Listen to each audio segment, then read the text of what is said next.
If no one would marry a pregnant ex, then how did she end up being the most watched bride on earth while carrying his baby?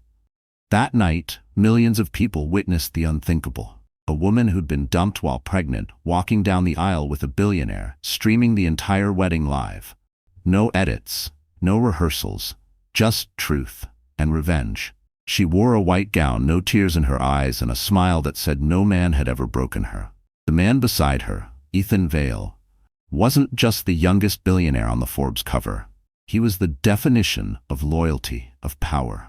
And right there in front of the world, he said, "I don't just love her. I'm proud to be the father of the child she's carrying." As for her ex, he was at the same gala too, holding hands with his new fiancée, staring in shock as the woman he once called a burden turned into a queen. Not just because she was loved, but because she was no longer afraid to be alone.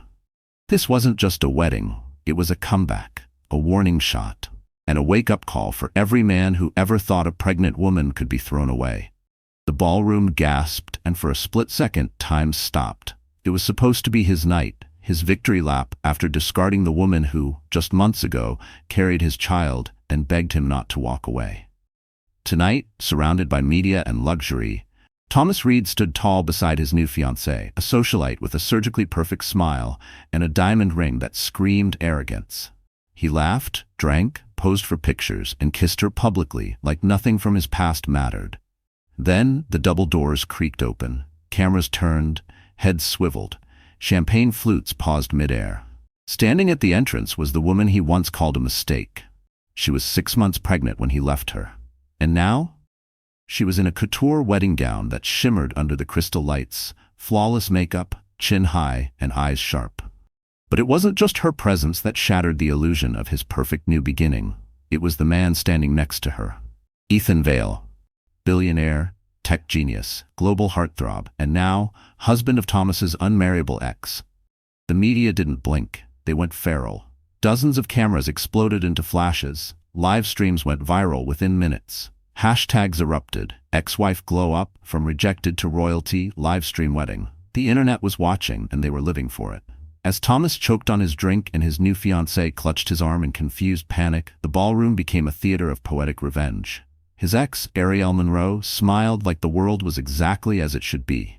Because it was. 6 months ago, she had nothing. No support, no money, just a broken heart and a positive pregnancy test. But tonight, she had the world's attention, the man of every woman's dream, and a wedding ring that came with more zeros than Thomas could ever imagine. Thomas once said, "No one will want a woman like you. Not with a baby, not with your baggage." But Ariel didn't just prove him wrong. She broadcasted it, live. And this was only the beginning. Let's continue building up this hook scene into a full 1100 words. Continuing. Ariel stepped forward, her heels echoing against the marble floor, with a rhythm that sounded almost like vengeance. Her gown wasn't just beautiful, it was iconic. Custom made by a Parisian designer, hand-stitched pearls, and a silhouette that screamed elegance and power. She wasn't just crashing the gala, she was owning it. Ethan, tall and devastating in a tailored tux, walked beside her with the calm confidence of a man who controlled not just empires, but headlines. He kept one hand resting at the small of Ariel's back, protective but proud. Their chemistry wasn't forced or showy, it was undeniable, and everyone saw it. Thomas's face drained of color as Ariel and Ethan made their way toward the stage. The very stage where Thomas had planned to announce his engagement, make a toast, and declare himself the luckiest man alive. Not anymore. As they passed by, someone in the crowd whispered, "Isn't that the ex?" Another voice followed, "The pregnant one he dumped?" A third, "That's his kid she's carrying, right?" Jesus. The whispers turned to murmurs. The murmurs turned into chaos. But Ariel? She didn't flinch. With every step, she reminded the world that the woman Thomas discarded was never broken, only underestimated. When she reached the center of the room, Ethan raised a glass, clinking it gently with a silver knife. The room stilled. "Ladies and gentlemen," Ethan began, his voice deep and measured. "Forgive the interruption, but tonight is special. Not just because of the company, but because I've just married the most extraordinary woman I've ever known." Gasps. Phones lifted. Someone dropped a wine glass. Ariel turned to him, eyes gleaming. Ethan smiled back. Some of you may know her story, but let me be the first to say, no woman's worth is measured by the opinion of the man who left her. Ariel isn't just my wife, she's my miracle. Thunderous applause broke out. A few guests even stood up. Others, mainly those in Thomas's circle, looked like ghosts. In the crowd, Thomas's new fiancée muttered, "What the hell is happening?" He couldn't answer. His mouth was dry. His world was collapsing. Ariel took the microphone next. Her voice was calm, even playful. "When I was left, I was 6 months pregnant. No job, no home, and no clue how I'd survive. But I did, and I want to thank the man who inspired this journey, Thomas Reed." The crowd gasped again. She continued, "You told me I'd never be wanted, that no man would marry a pregnant woman with no future. I believed you for a while. I cried. I doubted myself. But then I remembered something my grandmother used to say, 'Roses bloom best in broken soil.' You were my storm, but I was the seed." Silence. Then applause, louder this time. "I didn't just survive, I thrived. I fell in love, I married the most amazing man, and now?" She held up her left hand, flashing the diamond ring. "I'm more than a wife, I'm a damn lesson."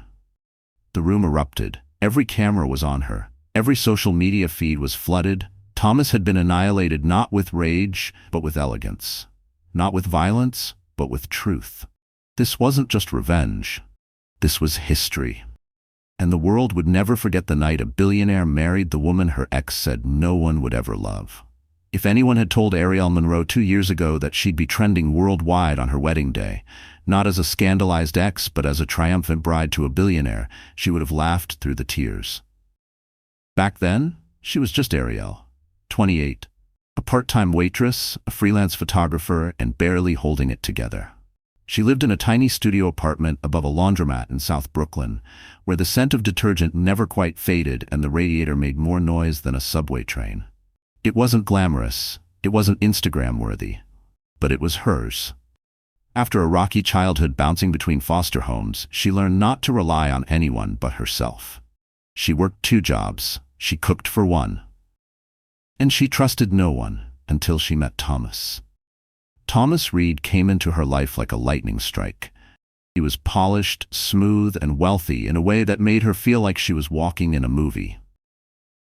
They met at a private tech expo where Ariel had been hired last minute to shoot product photos. She was wearing ripped jeans and secondhand boots. He was in a navy suit that probably cost more than her monthly rent. He noticed her before she noticed him. "You've got a good eye," he said, watching her crouch beside a product display for the perfect angle. She looked up, skeptical. "You can tell that from me squatting on the floor?" He chuckled. "I can tell you're not here to be seen. You're here to see. That's rare." That line? It melted her. Their romance ignited quickly. Lavish dinners, long drives in his luxury car, weekends in the Hamptons. For a moment, Ariel thought she was dreaming. He made her feel chosen, like she was finally enough for something more than survival. She let her guard down, gave him her heart, and eventually, her body. When she missed her period, she didn't panic. In fact, part of her felt hopeful. Scared, sure, but hopeful. She'd always wanted a family, stability, love. Thomas seemed overjoyed at first. He touched her belly with wonder, said things like, "Our baby's going to have your smile, and I'll build the best nursery in New York." But as her belly grew, his warmth thinned. The fancy dinners stopped, the calls got shorter, the silences got longer. Then came that night. She remembered it vividly. 7 months pregnant, wearing the hoodie he once said made her look adorably scruffy, standing in their kitchen while he packed a duffel bag. "Where are you going?" she asked, heart pounding. "To live my life," he said coldly. You're an anchor now. You were fun when you were light. Now you're heavy, with needs. With a baby, with expectations. "Are you serious?" she gasped. "You told me you loved me, that you wanted this child." "I loved the idea of you," he spat. "But you? Now, you're just baggage." Then he dropped the final bomb. "No man wants a pregnant ex. You'll see." She didn't scream. She didn't cry. Not in front of him. She just stood there, frozen, as the man she loved walked out the door, leaving behind the ashes of her fairy tale. What he didn't know was that Ariel wasn't built to stay broken. The first few weeks were hell. She pawned her camera equipment to pay rent. She skipped meals so the baby could have prenatal vitamins. She stood in welfare lines for the first time in her life and cried in the bathroom so no one would see. But the turning point came on a Tuesday morning when she opened her mailbox to find a letter from a woman she'd never met, Claudia Monroe. Her last name. Inside was a handwritten note. Ariel, I've spent years searching for you. I'm your aunt, your mother's younger sister. You were taken into foster care after the accident, but we never stopped looking. If you're open to it, I'd like to meet. Also, I think there's something you should know about your inheritance. That day, Ariel learned the truth. She wasn't a forgotten orphan. She was the last living heir to the Monroe estate. A billion-dollar legacy built on shipping, real estate, and old money roots she'd never known she had. Her mother, Camille Monroe, had walked away from the family years ago, trying to raise Ariel in normalcy before the tragic car crash. But her mother never changed her will. Ariel was a billionaire and didn't even know it, but she didn't go on a spending spree. She didn't post it online. She didn't even tell her ex. Instead, she met with attorneys, structured her trusts, and went back to school. Business courses, finance, leadership. She wasn't going to be some spoiled rich girl. She was going to be unstoppable, for her child and for herself. She started therapy, took birthing classes, bought a townhouse in Tribeca with her name only on the deed. She invested in maternity fashion brands that actually made pregnant women feel powerful. And every morning she looked in the mirror and whispered, he was wrong. Then came Ethan Vale. They met at a charity gala, one she almost didn't attend because she thought her bump would make her stand out. Ethan was keynote speaker and a notoriously private tech billionaire known for never dating in public. But he saw her. Not just her figure or her face, he saw her.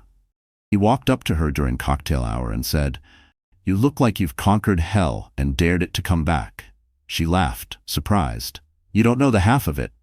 "Then tell me," he said, with eyes that didn't flinch. "I've got time." They talked all night. From there, the rest wasn't a whirlwind. It was a slow, intentional, earned love.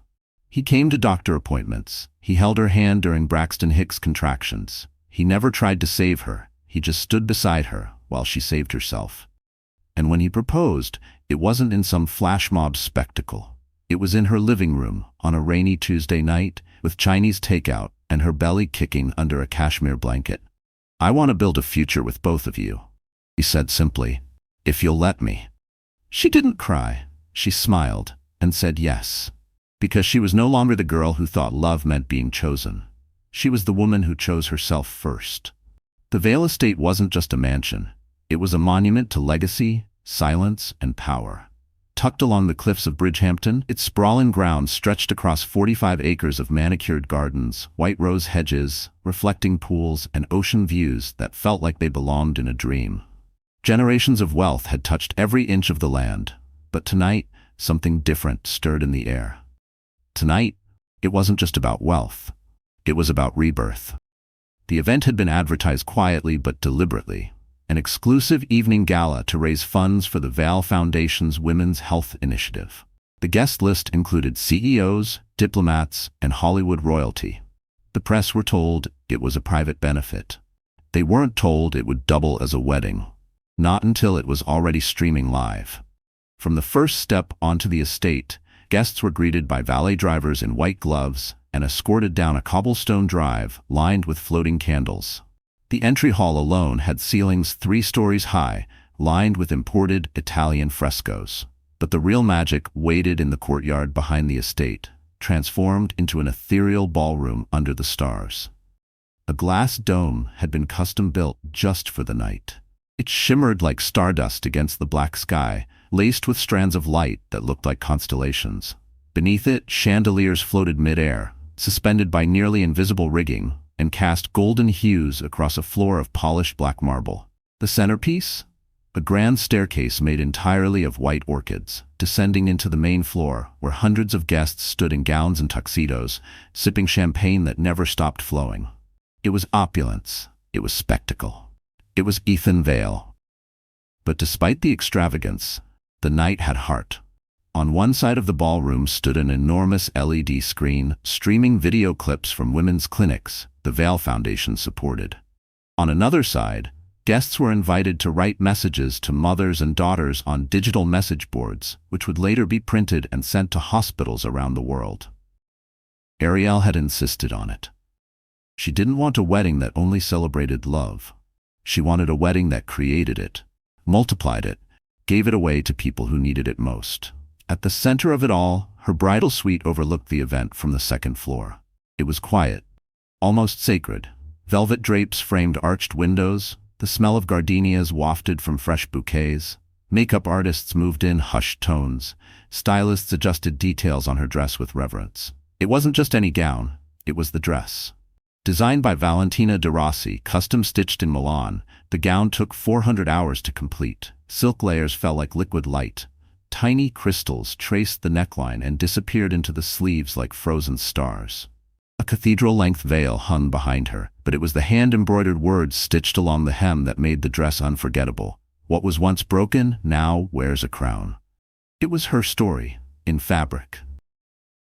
Downstairs, Ethan waited in a tuxedo that made 100 women forget their dates. His best man, a retired general, joked quietly, "You sure you want to marry a woman who already wins every argument?" Ethan laughed, eyes still locked on the staircase. "I'd marry her even if she started the arguments." He was nervous, but not for the reasons people assumed. He wasn't afraid of commitment. He was afraid of failing her, of not being enough.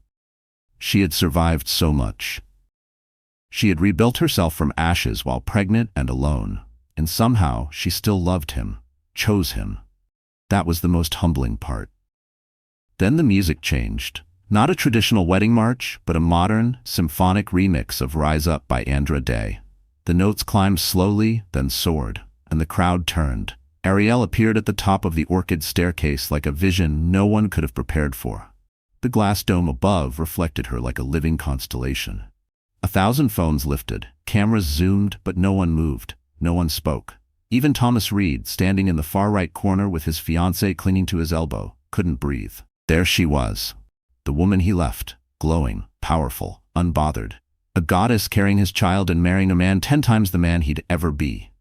The moment felt like justice. Ariel descended the stairs slowly, her veil trailing behind her like mist. Her face was serene, poised. Her hand rested gently on her stomach, just a touch. Not to draw attention, but to remind herself, "You made it, you both did." The ceremony was brief but breathtaking. The officiant, a retired judge who had once helped women escape abusive marriages, spoke about choice, strength, and the audacity of second chances. Ethan's vows made the crowd cry. "I didn't fall in love with the version of you the world sees now," he said, holding her hands. "I fell in love with the fighter in sweatpants, eating cereal at 2 a.m., trying to make sense of the pain. You didn't need saving, Ariel. You needed witnessing. And I'll spend every day watching you rise." Ariel's voice never wavered during her vows. "I thought love meant begging someone to stay," she said softly. "But you showed me that love is freedom, security, pride, and I promise to raise this child with you, not in survival, but in joy." They kissed. The glass dome lit up with gold lights like fireflies. Confetti made of rose petals rained from above. But the real eruption came seconds later, because just as they turned to face the crowd as husband and wife, her phone buzzed in her bouquet. A notification. She smiled. The live stream had hit 5.2 million viewers, and Thomas, he looked like he might throw up. Thomas Reed never liked being ignored. In fact, being the center of attention was how he breathed. At parties, at work, in relationships, he needed to be seen. He needed people to admire him, fear him, envy him. But tonight, no one was looking his way. All eyes were on Ariel and Ethan, glowing in the aftermath of their vows, bathed in golden light and thunderous applause. Thomas sat stiffly at a table near the back, clutching a champagne flute so hard his knuckles turned white. Next to him, Isabel Donahue, his fiancée, flipped her hair and forced a smile that didn't quite reach her eyes.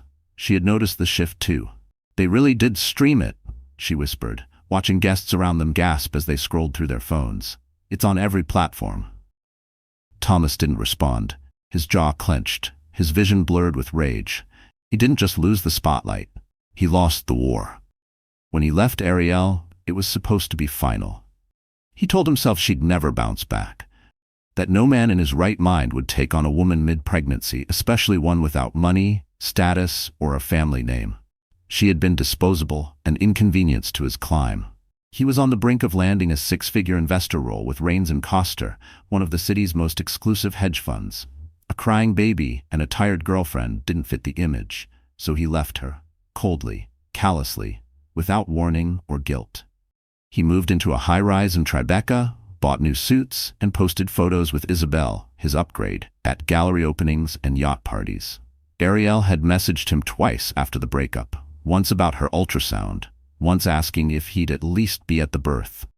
He didn't respond to either. He thought silence would remind her who had the power. But silence has a funny way of aging badly. Isabel, meanwhile, was never in love with Thomas. She was in love with what he promised.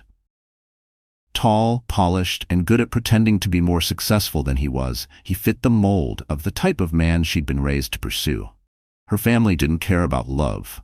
They cared about status. Marriage was a transaction, and Thomas, at the time, seemed like a decent investment. But now he looked pathetic. "This is embarrassing," Isabel hissed, her voice low but venomous. "You said she was done. You said she'd probably end up in a shelter." Thomas glared at her. "I didn't think she had billionaire relatives or some miracle rebound waiting in the wings." Isabel raised an eyebrow. "It's not just a rebound. It's Ethan Vale. He's worth $6 billion and just married the woman you dumped. You didn't just lose a girlfriend. You created a power couple." The words hit like bricks. Thomas had worked years to build his image. Smooth, strategic, always in control. But Ariel's reemergence exposed him. She didn't just outshine him. She humiliated him. And the worst part, she did it without trying. Back when they dated, he remembered criticizing her constantly. About her clothes, her hair, her lack of ambition. "You could be so much more," he used to say, twisting concern into condescension. "If only you tried harder." She had tried, just not the way he wanted. She had tried to please him, love him, keep him comfortable. That version of Ariel had died the night he walked out. And the woman standing under that glass dome, flawless, untouchable, carrying his child in a gown worth more than his car, was someone he no longer recognized. And it terrified him. The reception dragged on. Guests gushed over the bride. Paparazzi slipped past security. Ethan made a toast about love being stronger than shame. Thomas didn't clap. Isabel pretended to text. "I need air," Thomas muttered, rising from his chair and heading for the side terrace. The night air was crisp, filled with salt from the ocean. Lights from the estate flickered behind him. He stared out at the water, trying to steady his breath, but his thoughts kept circling. He had a chance to build something with Ariel. She had been kind, loyal, and gentle. But none of those traits excited him. He wanted glamour, prestige, and now he was left with neither.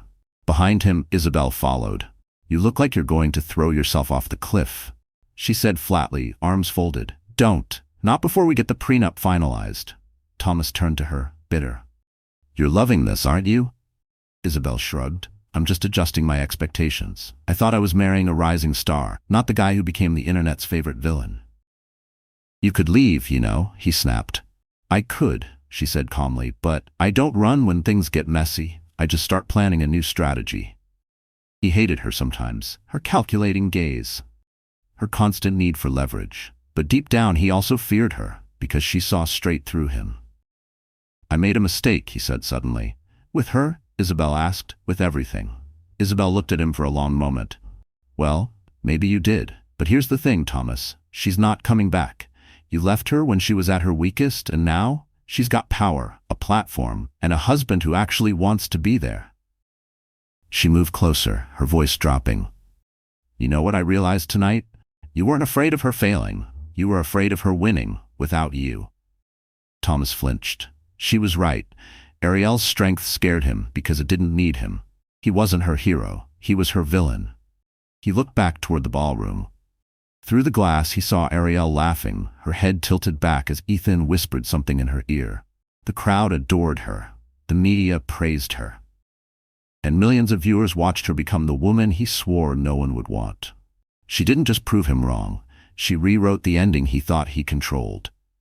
The day everything fell apart didn't start with thunder. It started with sunshine, lavender pancakes, and a fluttering baby kick that made Ariel smile while holding her belly. She was 7 months pregnant and still believed in miracles.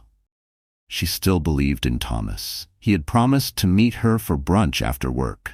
They were supposed to finalize baby names and tour a birthing center. She had curled her hair, put on the soft blue maternity dress he said made her glow. She even printed out a sonogram to surprise him.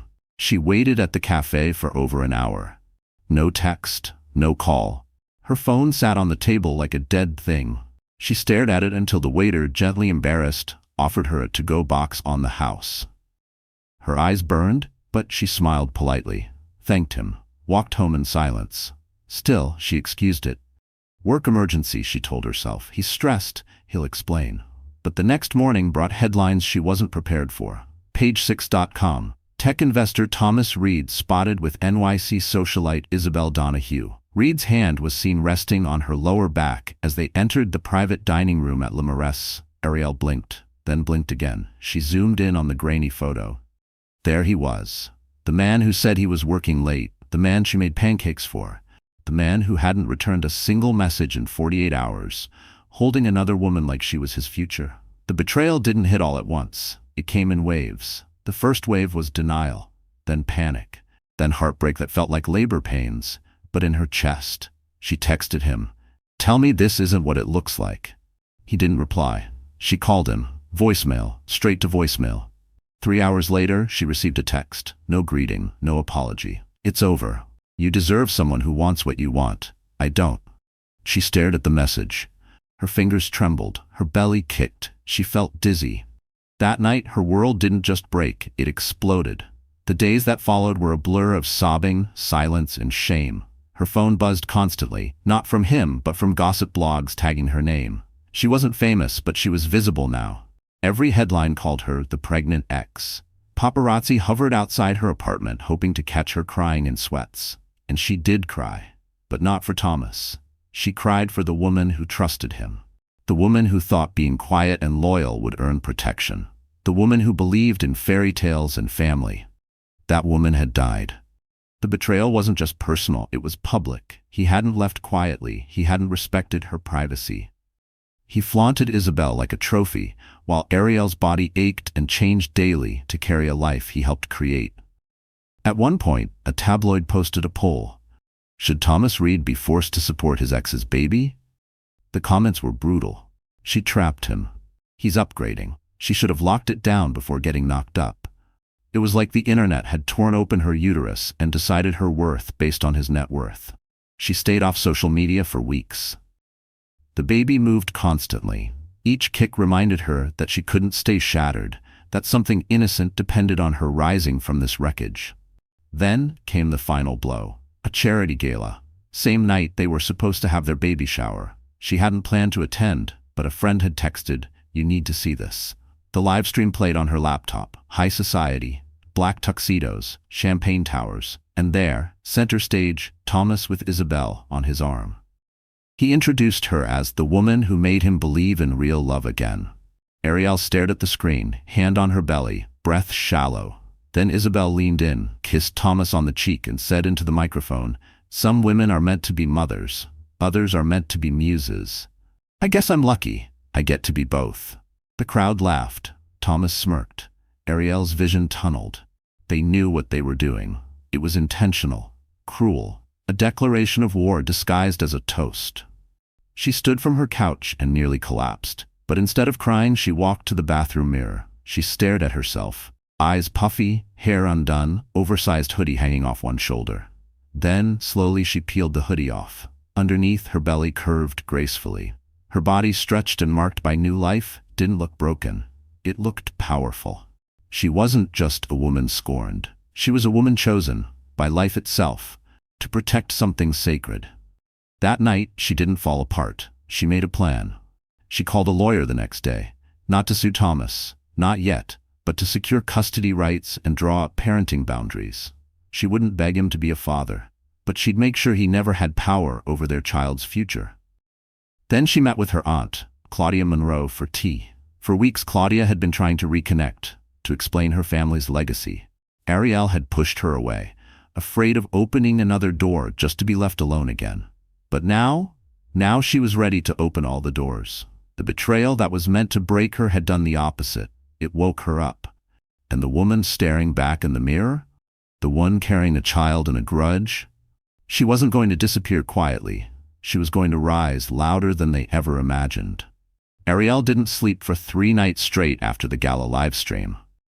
It wasn't just the betrayal. It wasn't just the lies. It was the echo of Isabel's voice saying, some women are meant to be mothers, others are meant to be muses.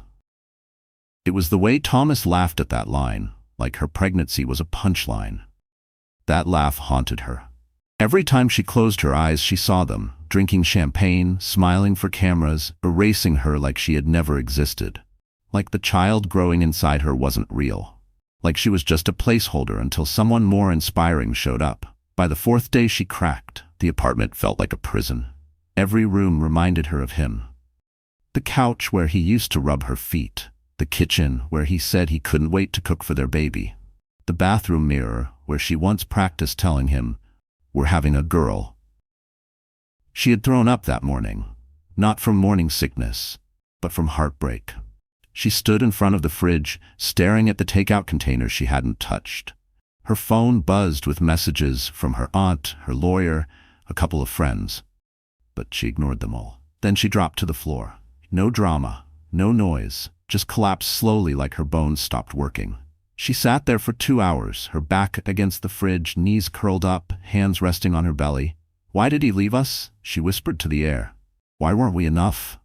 There was no answer, only silence, and a dull ache in her chest that felt like drowning. She started crying then. Not the cinematic tears that stream down cheeks in movies. Real crying. The kind that leaves you choking, gasping, forehead pressed to tile. The kind that turns your voice raw and makes your whole body shake like it's rejecting the grief because it's too heavy to carry. She cried for the girl who believed in forever. She cried for the woman who tried so hard to be patient, supportive, kind, even when she knew, deep down, something was off. She cried for the baby inside her, whose father walked away like they were just a bad investment. She cried until the light through the window changed color. Then the panic set in. Her mind started racing. How will I pay rent next month? What if I go into labor alone? What if I don't get maternity leave? What if something happens and I'm the only one there? What if— She stood up abruptly, knocking over a glass of water she hadn't touched. She needed answers. She needed plans. She needed control. So she opened her laptop. For the first time since the scandal broke, she searched her own name and instantly regretted it. Her face was everywhere. Screenshots of her old Instagram, rumors about who the baby's father really was, speculation about whether Ethan Vale had rescued her, blog headlines, pregnant and dumped, how Thomas Reed moved up, ex-girlfriend or opportunist, Ariel Monroe's billionaire bounce back, Isabel Donahue, the real woman behind the man. She closed the laptop with a slam. Her breathing quickened. That's when the first panic attack hit. Her hands went numb. Her heart pounded in her ears. She couldn't get air into her lungs. She stumbled into the bedroom, hands grasping at nothing, whispering over and over, "Please, not now. Please, not now." She collapsed on the bed, holding her belly, trying to calm herself. The baby kicked. A tiny, perfect reminder that she wasn't alone. That she couldn't afford to fall apart. Not completely. Not yet. Later that night, she finally answered her aunt's call. Claudia's voice was calm but firm. "I'm outside. Let me in." Ariel opened the door in pajamas, her eyes swollen, hair matted. But Claudia didn't flinch. She just walked in, wrapped her in a long, grounding hug, and said nothing for the first minute. Ariel broke down again, but this time, she wasn't alone. They sat on the couch as Claudia stroked her hair and said gently, "You don't have to be strong all the time, baby girl. You just have to be here. That's enough for today." And for the first time in weeks, Ariel believed her. They talked for hours, about pain, about family, about survival. Claudia told her stories of her own heartbreak, her own losses. She reminded Ariel that being abandoned doesn't mean being unworthy. It means the person who left was never built to stay. "You know what grief is?" Claudia said, pouring tea. "It's love with nowhere to go. But soon, that love's going to have a home, in your arms, in your baby's eyes." That night, Ariel slept. She dreamed of oceans and lullabies. She dreamed of beginnings, not endings. And when she woke up, the pain was still there. But it didn't own her anymore. She owned herself. And that would have to be enough, for now. It started with a sealed envelope. Claudia handed it to Ariel 2 weeks after the breakdown, over breakfast and soft sunlight in the living room. The envelope was thick, heavy, and crisp, like it belonged in a vault. "I've been waiting to give you this," Claudia said. "But you needed to be ready." Ariel blinked, still groggy, a buttered croissant halfway to her lips. "Ready for what?" Claudia smiled. "To remember who you really are." Inside the envelope were two things, a letter and a key. The letter was on thick linen paper, written in elegant cursive. Ariel recognized the handwriting immediately. It was her mother's. Her hands trembled as she read. "My darling Ariel, if you're reading this, it means I'm no longer here to tell you the truth in person. But know this first. I never wanted to leave you unprotected. You are not alone, and you are not without power. You come from a legacy, a name older than most countries. You are a Monroe, and everything I walked away from was for you." She stopped reading. Tears threatened to spill, but this time they didn't come from grief. They came from clarity, from understanding that the ordinary life she had known was never the full story. Claudia sat beside her, placing a hand on her shoulder. "Your mom didn't just fall in love with a dreamer. She fell in love with freedom. She gave up the Monroe fortune to raise you on her terms. But before she died, she came to me and said, 'If anything happens to me, make sure Ariel knows she's not a nobody.'" Ariel's lips parted. "But I thought she was cut off, that we were poor." Claudia chuckled. "Your mother was stubborn. She didn't want the money to define you, but she never gave it away. She just hid it." The key, Claudia explained, opened a private safety deposit box at a bank in Midtown Manhattan. Inside was a trust account, investments, deeds, and family shares in Monroe Global Holdings, an international shipping and energy conglomerate with over $9 billion in assets. Ariel stared at the key. She wasn't broke. She wasn't abandoned. She was an heiress. The next few days were a blur of bank appointments, security verifications, and attorney meetings. The Monroe family trust was airtight, updated in her mother's handwriting, legally bound to protect Ariel until her 30th birthday, or sooner, if triggered by a crisis of survival or abuse. Thomas leaving her pregnant, homeless, and unemployed? Definitely counted. When the bank officer opened the deposit box and handed her the contents, Ariel felt like she had stepped into a movie. There were bearer bonds, property deeds, a thumb drive with protected files labeled Private Monroe Family Legacy, and at the very bottom, a small velvet pouch. Inside the pouch was a diamond necklace once owned by her great-grandmother, and a note. "For the day she remembers she's royalty." Claudia was right. She wasn't just a woman with a broken heart. She was a woman with power.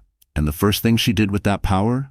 She hired a team. Ariel wasn't interested in revenge yet. She wanted protection, boundaries, strategy. She hired a female-led law firm that specialized in family law and public privacy. They froze any unauthorized use of her name or the babies in tabloid contracts. They began pre-negotiating custody protections for the child before birth. But the real twist came during a routine legal audit of Thomas's past messages. That's when Ariel's attorney found it. A deleted voicemail file recovered from a phone backup. It had been auto-synced to her cloud account before Thomas left. It was from Thomas, left 2 weeks before he broke up with her. He was talking to someone else. A man. His voice was low and careless. "Yeah, man, she's knocked up. Perfect timing, actually. Sympathy card's gonna help my Reigns pitch. We'll look like a Family Guy angle. Investors eat that up. Then I'm dropping her. Got something hotter lined up anyway." Ariel felt her stomach churn. But she didn't cry this time. She laughed, low, bitter, empowered.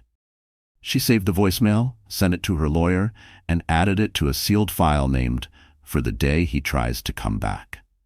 3 weeks later, Thomas's attorney sent her a message. He wanted to discuss involvement. He wanted to stay connected with the baby. He wanted to talk about what's fair. Ariel didn't respond right away. She forwarded the message to her legal team.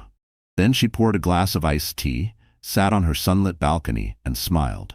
Thomas had no idea that the woman he discarded now had legal leverage, financial power, and public goodwill. No idea that the girl who used to beg him to come home now had guards at the gate and lawyers on speed dial. No idea that the baby he walked out on would never know what it meant to be unwanted. She was no longer surviving. She was building a legacy. And every lie Thomas had told, the world would soon hear, but on her terms. Ariel Monroe's rebirth didn't happen in a flash of designer heels or a perfectly filtered Instagram photo. It happened in pieces. In the early morning light pouring through her new penthouse window. In the journal she scribbled in between prenatal appointments. In the quiet strength that came from answering her phone with, "This is Ariel Monroe. How can I help you?" Instead of, "Hi, sorry to bother you." It began with reclaiming her reflection. For months, Ariel had stared into mirrors and seen nothing but tired eyes, swollen ankles, and sadness. But now she stared back at a woman who had survived heartbreak, public humiliation, and near total collapse, and still stood. Her first act of transformation wasn't aesthetic. It was mental. She started therapy twice a week, intensive sessions that peeled back years of silence, people-pleasing, and suppressed anger. She faced every fear, every abandonment wound, every moment where she made herself small to be loved. "No more shrinking," her therapist said. "If they can't handle your full height, they don't deserve your presence." Ariel nodded, and the shift began. She deleted old voicemails from Thomas, unfollowed every page that profited from shaming single mothers. She even donated her old maternity clothes, the ones she wore when she still hoped he'd return. Then came the outside shift. Claudia introduced her to Elena Saint, a discreet stylist who worked exclusively with women in transition, divorcees, CEOs, survivors. Elena didn't ask for mood boards. She asked for truth. "Who do you want to be when you walk into a room?" she asked. Ariel thought about it, then answered, "Someone who no longer apologizes for existing." The transformation wasn't about vanity, it was about visibility, about dressing like she believed in herself, even on the days she was still scared. Her wardrobe changed. Gone were the soft, shapeless sweaters. In came tailored coats, sharp silhouettes, buttery fabrics that hugged her pregnancy curves with confidence, not shame. Her hair, once always pulled back in tired buns, now fell in soft waves, natural, empowered. She walked differently now. Not to seduce, but to command. She even returned to photography, not as a gig worker scrambling for scraps, but as a visionary. She launched a digital campaign, Mothers of Power, featuring portraits of pregnant women, single moms, and caretakers from all walks of life, styled, lit, and posed like royalty. It went viral. Overnight, Ariel wasn't just the pregnant ex. She was an icon of comeback. Brand deals started trickling in. Not the superficial kind, but partnerships that aligned with her purpose. Prenatal wellness, women-led startups, mental health initiatives. She accepted carefully, negotiating equity stakes and creative control. For the first time in her life, she wasn't just taking what she was given, she was choosing. Her mornings became sacred. Herbal tea, meditation, prenatal yoga. Her phone buzzed constantly now, her assistant filtering requests. She met weekly with a business advisor, discussed launching her own foundation. But what really marked her transformation wasn't the glow-up, or the money, or the clothes. It was the moment she walked past her old apartment building. It had been raining. She wore sunglasses and a camel trench coat, her belly round and proud. She looked up at the cracked windows where she once cried herself to sleep, and she smiled. Not out of spite, out of gratitude. That girl was gone, and in her place stood a woman who knew her worth. The final piece of her transformation came when she stood on stage, 7 months pregnant, at a conference titled Women Who Lead. She hadn't planned to speak. She had just come to support another speaker. But when a last-minute cancellation opened a slot, the event director approached her. "Would you be willing to share your story?" she asked. Ariel hesitated. Then she looked down at her belly. "Yes," she said. She walked on stage with calm authority, no script in hand. "Just truth. I was told no one would ever love me again, that no one marries a pregnant woman, that I was a mistake." She paused. "Turns out, I wasn't the mistake. I was the miracle." Applause. She continued, "My story isn't just about revenge. It's about redemption. It's about standing back up when the world tells you to sit down. It's about building a legacy, not out of spite, but out of survival." By the end, the room was in tears. And Ariel? She wasn't crying. She was leading. The gala was the kind of event that made headlines just by existing. Held at the Metropolitan Terrace, a rooftop venue famous for hosting royalty, presidents, and billionaires, the Women in Tech Honorary Gala was a who's who of power and prestige. RSVPs were closed months in advance. Tickets were 5 figures per plate. Press access was invite only. And yet, it wasn't the keynote speaker or the luxury sponsors that made this night unforgettable. It was the entrance. 8:43 p.m. The crowd had just finished dessert. The orchestra was softly playing. The stage lights were dimmed for the award segment. Then came the hush, the strange, electric pause when something shifts in the air before anyone knows why. The security guards at the front doors stiffened. Flashes from outside started popping faster. Then the doors opened. And there she was, Arielle Monroe, on the arm of Ethan Vale. Pregnant, glowing and breathtaking in a satin gown the color of fire. Her hair was pulled back in a sleek knot, showing off sharp cheekbones and diamond earrings that once belonged to a European duchess. Her hand rested gently on her belly, as if to say, yes, I'm still carrying the child he left. And yes, I'm doing better than fine. Gasps rippled through the room. Phones lifted in unison, camera lenses extended like telescopes. Even the orchestra faltered. And then, there he was, Thomas Reid. Across the room, seated at table 12, his fork froze mid-air. His new fiancée, Isabel, dropped her wine glass. He wasn't just seeing a woman he used to know. He was watching a woman he could never touch again. Ethan Vale, tall and unreadable, escorted Arielle toward the stage. Every step they took drew stares. No one in the room could look away. It was like watching royalty arrive at their own coronation. At the center of the room, the MC, clearly flustered, stammered, We'd like to welcome our unexpected guests, Mr. Vale and Ms. Monroe." Arielle smiled softly, graciously. "Sorry we're late," she said into the mic, her voice like velvet dipped in steel. Traffic was murder. Laughter rippled, nervous and surprised. The MC chuckled, recovering. "You're right on time. In fact, you're just in time for something very special." He stepped aside. A large screen lit up behind the stage. Photos of female leaders in tech began to cycle through. Then came a slide no one expected. Special honoree, Arielle Monroe, visionary, advocate, entrepreneur. Gasps. Whispers exploded. Thomas's mouth dropped open. She wasn't just someone's guest, she was the main event. Arielle walked to the podium, took a breath, then began. "I used to think my story was over when someone I loved walked away. I thought being left meant I wasn't worth staying for, especially while carrying a child." She looked directly at Thomas. He froze. "But tonight, I stand here, not as someone abandoned, but as someone chosen, not just by a man, but by myself." She turned to the crowd. "Because survival isn't just about breathing, it's about becoming. And I became a mother, a leader, a businesswoman, and a force, because I had to." Thunderous applause. Ethan stepped forward next, quiet, poised. "I don't speak often at events like these," he said, "but I'll say this. The most powerful investments I've ever made weren't in tech or crypto. They were in people. And Arielle Monroe is the best return on investment I've ever known." Standing ovation. Isabel looked like she was sinking into her chair. Thomas sat pale and motionless. Then came the final blow. Arielle pulled a small device from her purse, clicked a button. A voice echoed across the room, the recovered voicemail from Thomas. "Yeah, man, she's knocked up. Perfect timing. Sympathy card's gonna help my Reigns pitch." Gasps. "Then I'm dropping her. Got something hotter lined up anyway." Dead silence. Arielle turned back to the mic. "Some people think power is being able to walk away. I think power is being able to walk back into a room with your head high and show them who you've become."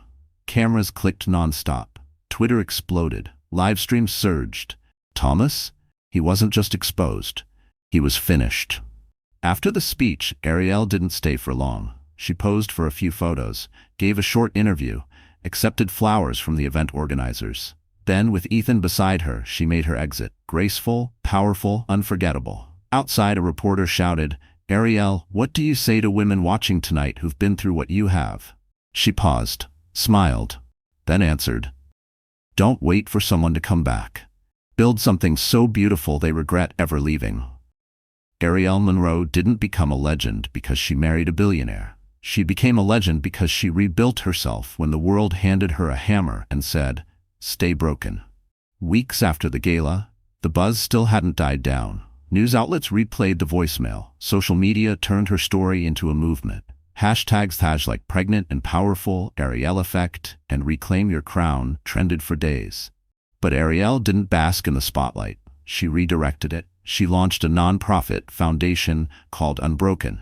dedicated to supporting single mothers, pregnant women in crisis, and survivors of emotional abuse. The first grant went to fund shelters with on-site daycare and legal aid.